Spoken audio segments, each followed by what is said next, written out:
All right. Today on the podcast, I'm joined by my friend David Arkin, founder of David Arkin Consulting, where he does audience growth, branded content, AI, SEO, and newsletters for local media companies. And David I was just saying before we were officially going that you were an early guest on the show, man. You were episode number 11 about 2 years ago. Wow. So I think this is episode 120 something now. So thanks for joining me again, man. Yeah, thanks for having me. It's great to be Yeah, back. and anybody who wants kind of a background on David's kind of overall stuff he does, go back to episode 11 in the feed, and you can listen there. But today, I wanted to have you on because we kind of had some similar interests recently. I've seen you posting a lot on LinkedIn and stuff about vertical video and kind of the opportunity there for local media companies. So I'd like to hear your thoughts on it. How did this become kind of a focus for you, and just a core thing you've been working on lately, and how did that come up in your world? Yeah, well, probably in like a lot of different ways. Some of this was clients on the TV side that we've been really, focused on around how to get them to storytell, how to sort of use the platform. But I would also say that there have been so many changes. A lot of people, when they think of vertical video, they think of social media platforms. There have obviously been a lot of changes on social media platforms with how where engagements, kind of coming from and links and posts have really been hard to come by in terms of traffic. Like the platforms just, Facebook specific has really sort of downgraded that. You got Yeah. to do all sorts of different things. You got to write out the post now. You got to get the link into the first comment. Like you got to do all these sort of like things. It's just hard to, kind of get traffic. But I don't think it means that those platforms aren't really important. It doesn't mean that those platforms aren't where like like a lot of the audience is. And probably know today that a lot of them a lot of them go to those platforms, whatever you think about this, for news. That's Hmm. where they're consuming that information. And so we really need to be there. And one of the best ways to be there today in terms of being seen is through reels. And so it doesn't mean that I don't think we should be doing graphics and detailed posts and all those things in terms of, trying to get links to stories. I think that's like definitely like part of it.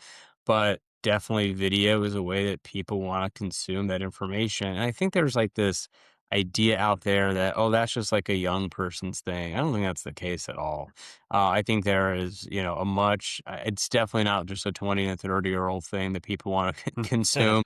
And for me, I'll tell you my, in my family, people who are, raising kids, like we consume video content, just as much as we can kind of consume the actual words. And so I think the understanding where audiences are as a whole right now and how they want to like get information, how they want to engage with that information, is really important. And this is a terrific platform to be able to sort of do it in.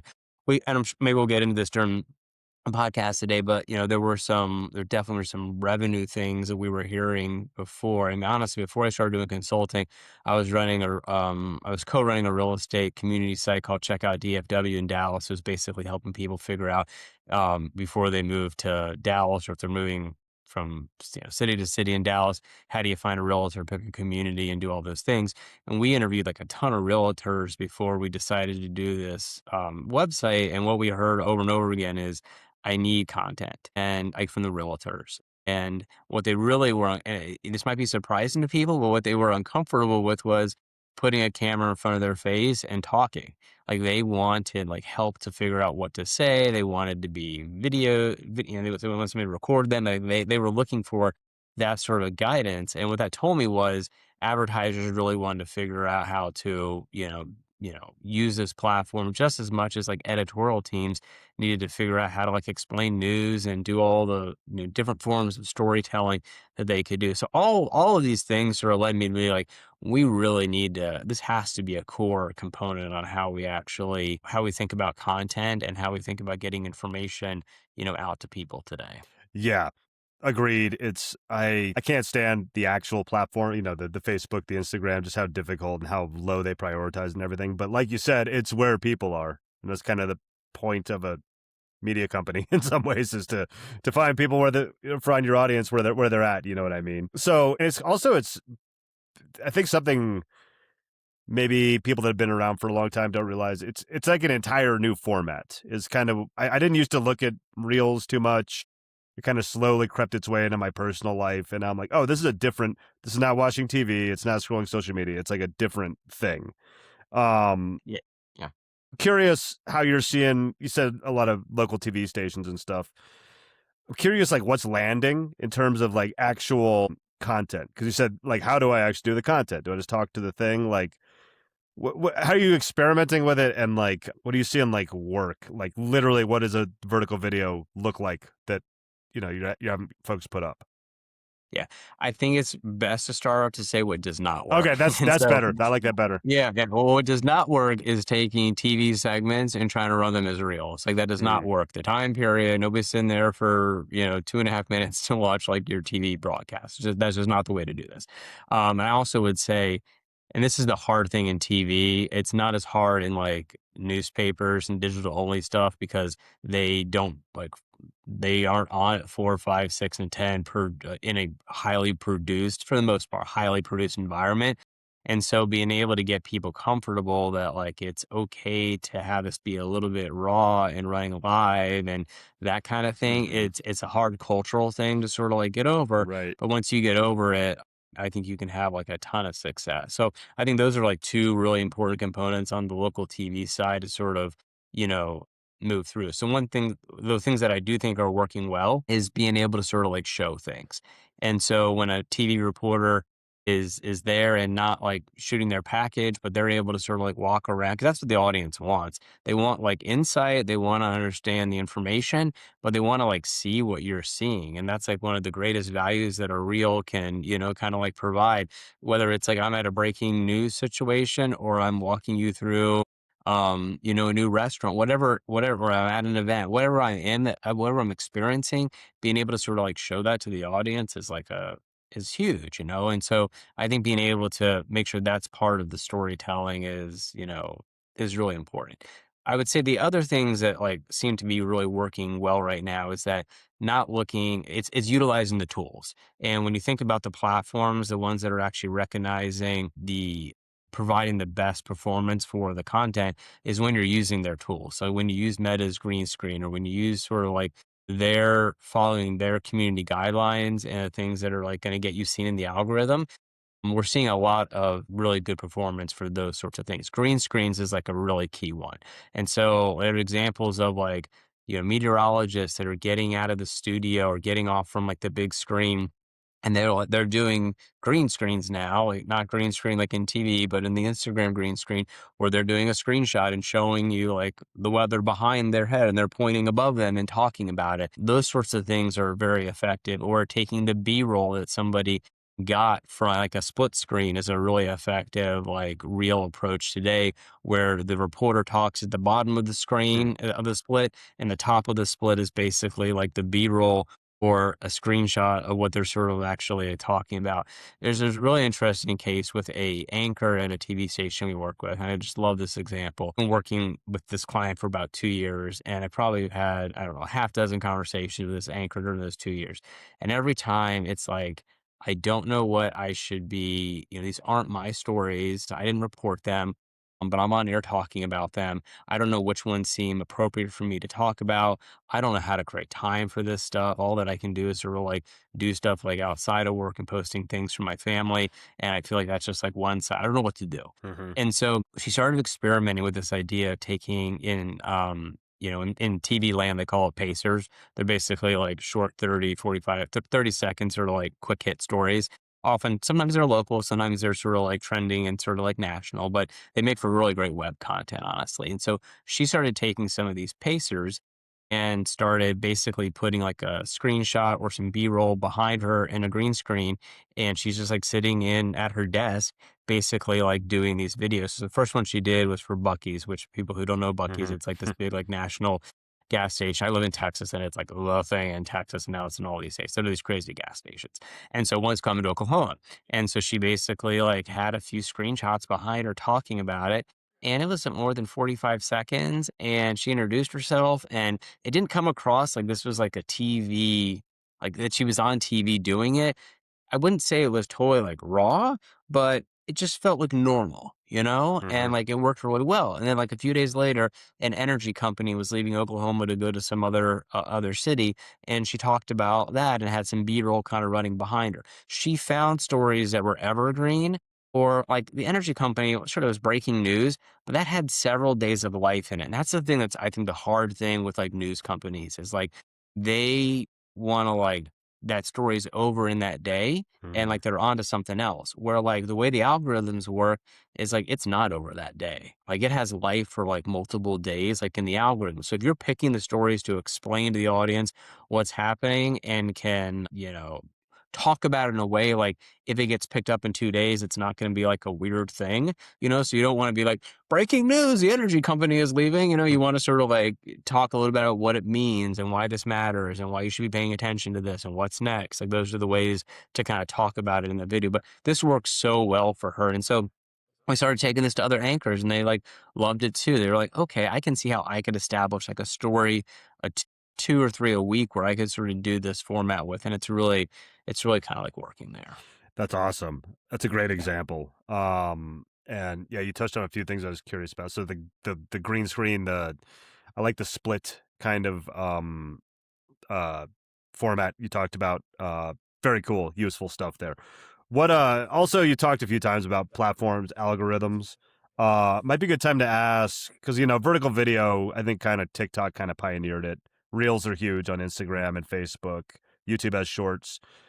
Do you have any thoughts on pros and cons between those platforms? Which works best for, I don't know, reach for making money? Like, do you focus? Would you tell somebody like a local media company, whatever the case may be, to focus on just Instagram? Or any thoughts there on that?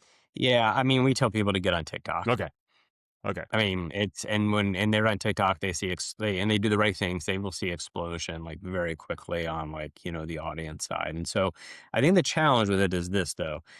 There is like TikTok style videos that work really well. And it's not to say that that same style doesn't work as well like as Instagram, but it can be a little bit different. But the idea that we could go to a newsroom and be like, hey, you need to create 5 different reels for every story and they all have to be different. Like there's just no way that would Right, fly. right. And so what we try to do is like blend some of these things. So like one of my favorite TikTok styles, it's so simple, but I'm sure you've sort of seen it. It's like it's just people sitting in their car talking. Mm-hmm. They're telling the story. Yep. And so we worked with some TV reporters on the best ways to be able to sort of like do that. Well, can that work on Instagram? Probably. It's really sort of set for TikTok. So if you sort of know where like you think the audience is really going to be and sort of like build formats that are going to be expansive across like all of them, but really kind of like work for the one where you're going to kind of see the most, kind of the most growth for. I think some of it might come down to the publication style too. So if it's like a lifestyle publication or like a city regional, like the TikTok, Instagram thing makes a lot of sense to me. A business publication, I think could be active in TikTok, and there's no reason that business content can't work there. But there's a lot of logic probably that like a YouTube style there could work really well for more business oriented kind of like content. So I think sort of understanding, who you are and what you're trying to achieve, but not to be active in TikTok today, I think is like a major mistake. Awesome. Okay. Yeah. Good insight there. I was curious. Um, so I'm going a little out of order here. Uh, Obviously, one of the biggest pictures that I've heard from, or biggest questions, I'm sorry, that I've heard from folks, especially in local media, with the state of the industry in some ways, is vertical video actually making publishers money? Or is it still mostly a leap of faith? If it is so, like, how are people doing that? Have you seen that? This is more of like for reach. What are your thoughts there? Yeah, so I think there's 2 ways that people can make money with vertical video. One is, and I think people are aware of this, but I'll just tell you the number of people that don't have this set up is crazy. Like you can become eligible to monetize on Meta. And the way that you sort of do this is by building, high engagement. It isn't necessarily that like we see people with 1,000 followers and people with 100,000 followers that become eligible on Meta. So the size of the account publisher, it helps, but it's not the only sort of like factor that's being kind of looked at there. Hmm. So you will get alerts basically from Meta saying, oh, congratulations, you become eligible to be able to sort of like monetize this page. And so when you do that, like you got to do some back end things within Business Manager to get things set up. It's not the easiest thing, unfortunately, to, kind of like set up, but it's definitely something to look into. And you should see if you at one point were eligible, you can go back to Meta and request to appeal to be kind of like eligible, again. But that's definitely something to kind of like watch out for. There are community guidelines you have to follow with Meta that are really important. Some of this is like kind of like material that they say they don't think should be like on their platform. Some people don't like that, but like if you're gonna the question I always tell people is if you're gonna play the game in blah blah blah SEO and whatever, like these are the rules. So like Right. decide if you're gonna do that or not. If you're gonna play, if you want to make money, this is what you have to do. So I think understand those community guidelines, but then understand the best practices to put in place. This is the way that we do this with our clients is that we work to get their accounts monetizable, and then we work with the teams to make sure that they're doing all the best practices to make sure that the content is being seen. And so one of the ways to do that is to make sure that there are a good volume of reels happening, but not too many because you don't want to do 20 a day. So I think that kind of flow of like making sure that all those like best practices are being sort of like, checkboxed here is going to help kind of with the engagement. It's going to help with the actual revenue that those pages can actually kind of make. So I would say the meta monetization, I wouldn't call it a layup, but it's definitely a way that a publisher can make money. And we're seeing publishers make thousands of dollars a Really? month on it. This isn't like $15. Now, look, you got to have like, our client is not the New York Times. So it's not that size. These are local kind of publishers. And so you can make money on it. The other thing I would sort of say is building packages with reels in mind is a huge opportunity. So when we do branded content, one of our big parts of our business is doing branded content. So we get hired as like a content strategist. Once a media company sells like a campaign, we come in and work with the advertiser to figure out the story or stories. And then we write those stories, get them approved, and then kind of work with the media company to have them fulfill. What we're encouraging most of our clients to do is to have reels be part of those packages. So what we do is we kind of take the highlights of that content and then we build it into a reel. So maybe it's like three things to know. Maybe it's like three questions that are sort of answered within that reel. We use the assets that we've been able to kind of collect from the advertiser for that story. So like the images or get any B-roll or saying, can we have access to like any YouTube video that you have to sort of use in this? And then they get another like distribution channel that they wouldn't get by just like pushing out the article. And so there are some other ways that you can actually like integrate the advertiser's expertise and face within those videos, but a very basic level, just like repackaging that story into a reel. And now that's part of like your branded content package. So you get the story, you get ads on the website, you get newsletter distribution, you get a social media post, and now you get an actual reel. People love that because advertisers know where they need to be today. And this is a way for them to be able to get that, a really easy way for them to be able to get there. So there should be additional money on the line that a media company can get by having that be part of that package. But we're also seeing standalone reels being sold. Hmm. And so the idea here would be like, this is sort of an interesting season. We're coming into the summer. And so there's no reason that you couldn't go to like an attraction in your community or in your state and say, hey, we want to build a series of 3 reels here. We'll put them on our channel June, July, and August that are going to encourage people to, come to whatever the attraction is. Or maybe you go to like a visit, maybe you go to like another city that people in your town go and travel to in the summer, and you do a series of 3 videos for that city, like, the best places to eat, stay, or whatever. So those are opportunities that can have like standalone revenue, like connected directly like to it. And so these are the best practices that, and it's one of the reasons, let me back up a few seconds. One of the things we say in any product that we see a publisher wanting to like go sell is to make sure that the publisher is doing well themselves on their own platform. So before you go out and sell SEO services, you really should make sure that like your house is in order on that. Right. Same with Reels. I don't know how you go and approach like a client and be like, hey, we're going to build Reels for you, but we haven't posted a Reel in 2 months.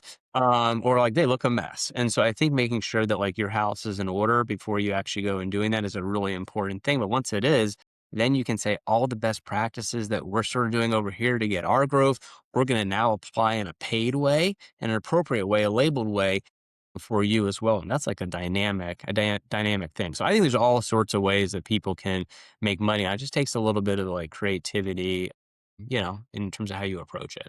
Okay. Yeah. Very cool. Yeah. Thanks for bringing that up. I wanted to ask about like that three-part package I remember from our first call. And I would like, where did that come from? Is that just trial and error? Is that what is attractive to advertisers? Like, three, like one over 3 months versus like the one off versus, is it more like maybe the hit rates? Because the thing with the algorithms is sometimes you don't know what's going to take off. Is it more like maybe one of these will hit better than the others, or is it some thinking around that? Yeah, well, typically, like a lot of branded content campaigns get sold on 3 months. So they're Okay. usually like three stories over 3 months, one story a month. And so that sort of like clockwork has worked well for like Gotcha. video as well, because you're right. It does take time. There's two things. It takes time to sort of like know what's working. It takes time to, have that marketing message. Like a one time thing isn't a good enough on a marketing message. And a Right. lot of these like third party distribution tools, like whether you're using like a targeted newsletter tool or using like a paid social media play that's not your audience, but you're kind of getting an extension. A lot of these tools now today allow you to target the exact same audience Mm. across both of those. And so like that's like a good marketing kind of like reminder for people about this kind of client. So those are the reasons why I like that's an important. Doesn't mean you can't do a 1 month a one time thing, but we always sort of suggest three. Okay, cool. Yeah, that clarifies that. Thank you. You also mentioned in there, well, you mentioned a few things. You said keeping your own house in order, like make sure you're performing on reels and posting them regularly. And you also said like, yeah, you don't want to be doing 20 a day.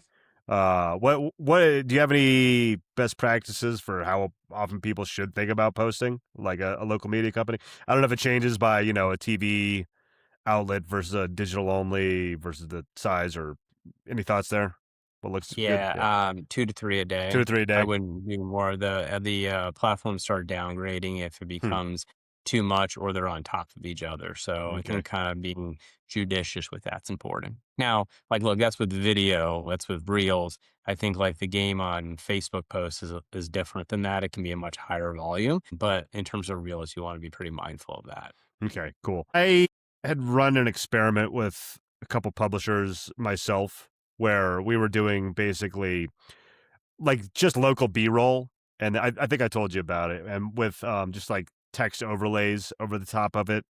Are there any thoughts for like that kind of a format that you've thought about? Just like, kind of the local B-roll. My thinking when I did it for some clients was to just kind of stop, for like digital publishers, let's say it's not a TV crew and they have digital, written text and they're looking to get it out there. Have you seen anybody do anything along those lines? Like, I don't know, the overview of the city with just the headlines popping up, or are you thinking more, like the car selfie style, the walking around in the world? Because, vertical videos can be a lot of different things. So anything like that or different formats you've seen work or pop up? Yeah. Yeah, so I think what's really important is like how the grid on whatever platform you're on, specifically, I'm talking about Instagram here, actually like looks and how there's like clear headlines on those. And so like that's one important best practice that I would definitely say. And the video should have that because you just got to imagine when the video starts moving through the feed, the first thing that somebody's going to see is that headline. And so you want to make sure like there's a grabber on that explains what that is. And then making sure there's a really good caption style that's actually working with the actual. Now we're talking, when I say headlines now, I'm really talking more about like the style of headlines in Instagram where like or in TikTok where like they're in boxes and things like that. And Right. so you want to make sure there's a good, you don't want to overdo it on the words too. I mean, treat them what they are. They're meant to be headlines. They're meant to provide some information. I wouldn't treat them as like eye candy. I would treat them as like actual information that's helping the reader stick with whatever is being kind of like talked about or shown or discussed basically in that video. But I think captions are probably one of the most important things to make sure that there's a style kind of running for that and that you're not just having the captions turned on from whoever the platform is that has those kind of running. Like you want to use like we like AI captions as a tool that does a really nice job of actually like recognizing what's being discussed in the video and pops them, very kind of like attractively as you sort of like move through the video. So those are important things. The other thing I would sort of say that's important today is that these posts now, like these video, I view video as a post, but like these posts now are actually showing up in Google search result pages. So it's really important that in these posts, like you're being as detailed as possible in the actual captions with as much information as you can. Kind of like how a lot of people have approached YouTube, where like those descriptions are really important in Hmm. terms of like how you lay out, the keywords and what's actually kind of occurring. Like a one sentence caption for Instagram for that purpose is to, for if one of your goals is like, I want to be seen everywhere, and being seen is actually in search for my actual social media content, but it's a great way to bring like a different audience into that. I did a session. I do some of these from time to time. I did one actually on Reels a few months ago, and was mentioning this that like somebody asked me for, well, hey, what was the last advice you gave somebody on Reels? And I was like, I don't know. So I typed in David Arkin and Reels, and the second thing that popped up was that Instagram video that I did like 3 months ago. Like, not like, I mean, I have a bunch of stuff on my website about reels and long form blogs, and the second thing that popped up was this. So I think it's a real thing that if you want to be seen, like making sure you're taking care of that caption with the detailed description is really important. Okay, cool. Yeah, that's really good. Where do you see this? I'm gonna ask you to pull out your crystal ball. Where do you see this whole vertical video thing going in the in the context of a local media company and media ecosystem? Is it a permanent fixture? Are people going to be doom scrolling in 10 years in the same format? I'm sure this is an impossible question to actually answer, but like how much energy should local publishers actually put into this? Yeah, what are your Yeah. thoughts there? I I would say like a lot. There are all these different ways to like think about it. And I think like an interesting thing to consider is like what's my content that I've actually like created in like a week? And what are the different ways that people in a video what are different ways, not, let's put video to the side. What are different ways that people would want to like receive that information? And in some cases that might be a carousel post, because there's five detailed things that we need to sort of like kind of flip through. That's a really important thing. Another format might be like it's a video and it's like a standing video that's for my weekend things to do, and it's just like it's a video that's kind of running behind it, and the headlines are on top of it of the five things to sort of like do this weekend. It might be the best way for us to actually explain what's happening in a city council meeting is to have the reporter basically talk for 90 seconds, 40 whatever number it is, after the meeting on the three things that happened, or there was this one thing, and here's what you most need to sort of like know about that. So I think there's maybe different formats and different approaches here for the different content. That's where I sort of see things, more going. But I think this is going to be part, I know I mentioned the 2 to 3 a day.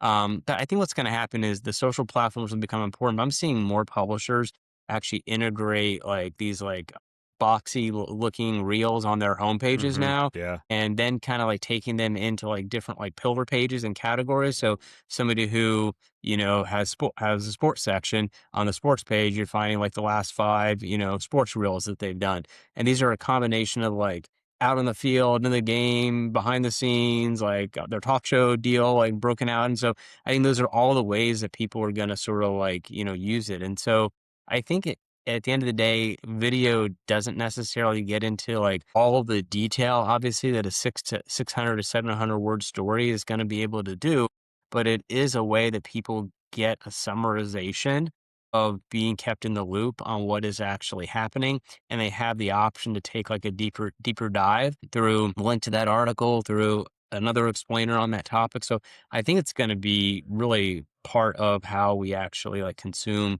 really information. Today, I feel like it's a thing that people are playing with. I Hmm. think that's probably a fair statement.